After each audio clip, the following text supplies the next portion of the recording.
நிஜமாவே ABC juice work ஆகுதா? அப்படி ஒர்க் ஆச்சுன்னா எத்தனை நாள் எடுத்துக்கணும்? எப்படி எடுத்துக்கணும்? அப்படிங்கிறது நிறைய பேருக்கு டவுட் இருக்கும். ஏபிசி ஜூஸு நிஜமாவே ஒர்க் ஆகும்.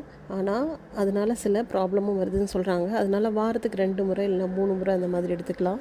டெய்லி எடுத்துக்கிட்டாலும் உங்களுக்கு சூப்பராக ரிசல்ட் கிடைக்கும். ஒரு சூப்பரான ஒரு ட்ரெஸ் வாங்கி வச்சுருப்போம். அதை நம்ம போடுறத விட மற்றவங்க போட்டு பார்க்குறப்போ ரொம்ப அழகாக இருக்கும். அப்போ எவ்வளோ கஷ்டமாக இருக்கும் மனசுக்கு.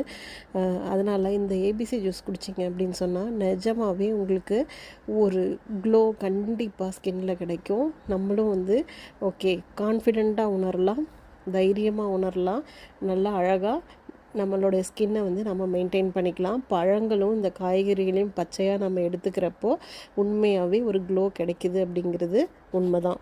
இன்னொரு விஷயம், அதை வடிக்காமல் அந்த ஃபைபர் அத்தனையும் எடுக்கிறப்ப வெயிட் லாஸும் ஆகுது. கண்டிப்பாக நடக்குது.